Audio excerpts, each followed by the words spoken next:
Hey, what is up guys, Dupe here, and welcome to the video. Today, I'm going to be talking about a subject that I'm very passionate about, and that is Tyrantrum. Now, why am I passionate about Tyrantrum?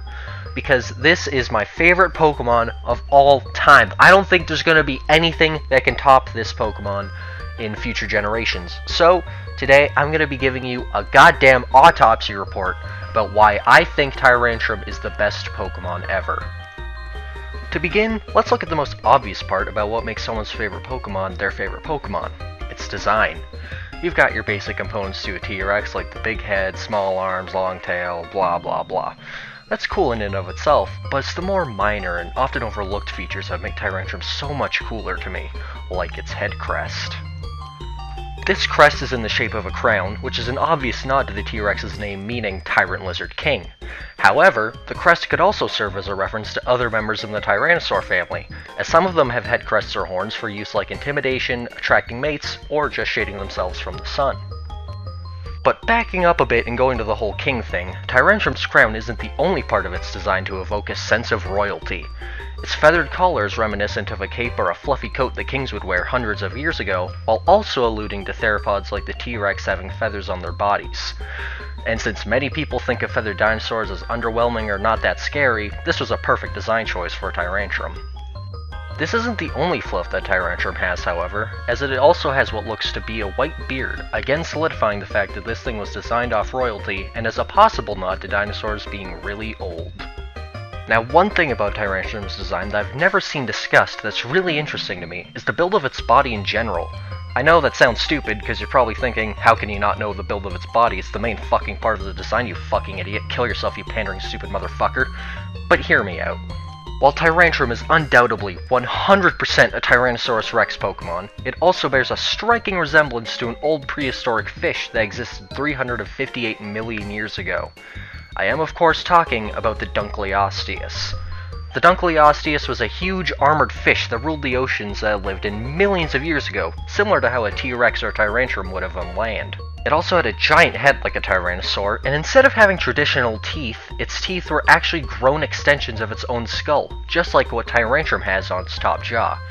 Its heavily plated head covered its eyes like Tyrantrum's crown, and these plates could also be the inspiration for all the popped-out scale designs covering Tyrantrum's body. Moving away from specific design aspects, let's compare Tyrantrum to other fossil Pokemon. Assuming that all the current fossil Pokemon lived in the same regions and had to compete with one another on a daily basis, we can compare their sizes to see how dominant Tyrantrum would have been in this animal kingdom. Realistically, its main source of prey would be Bastiodon or maybe Aurorus and Armaldo, while its only potential competition for food would be Armaldo or Rampardos. Standing at 8'2", Tyrantrum dwarfs the 4'3" Bastiodon, the 5'3" Rampardos, the 4'11" Armaldo, and just cuts short of being taller than Aurorus, which stands at 8'10". This clearly shows that Tyrantrum deserves its title of the Despot Pokemon, Despot meaning someone who holds incredible power, as it could easily outrule the likes of Armaldo and Rampardos from sheer size alone. Not only this, but it possesses a higher defense and speed stat than both of them, giving Tyrantrum another way to outmatch its competition. While on the topic of its stats, I want to briefly go over how its speed stat is at a perfect speed for it to realistically emulate a T-Rex. There are scientists that believe that the T-Rex and large theropods like it didn't actually run to catch their prey, and instead used their naturally large bodies to take big paces to chase their food. Reasons for this is because of their bent legs, heavy bones, large size, and the fact that it would be incredibly risky for it to strike at something while running. A T-Rex's head is so big that if it were chasing a Triceratops or something and it missed its bite, it would either be incredibly disoriented after trying to recover by swinging its head back up while mid-sprint, or it would just fall down real hard and never get a meal. By conserving their energy by taking large paces to keep up with dinosaurs like a Triceratops or even smaller Tyrannosaurs, they were more equipped to finish off their prey when ready to kill. And just in case you're curious, it's estimated that T-Rex could run at 10 to 25 miles per hour, which is probably a lot faster than what Armaldo or Rampardos could pull off, so Tyrantrum's base speed of 71 is pretty damn accurate.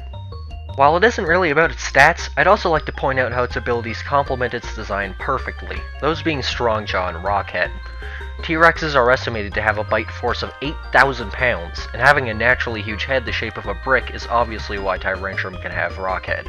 This brick-shaped head could also be the reason for Tyrantrum's brick red coloring. So yeah, that's pretty much why I love Tyrantrum and why I think it's the best Pokemon. Obviously, it's not the greatest competitively, or it's gonna be everyone's favorite just because of this video. But I really just wanted to voice my opinion, and, you know, this is my first video on YouTube, so if you like this style or whatever, consider subscribing. Really like it. It'd be awesome. I don't actually think Tyrantrum was based off of Dunkleosteus.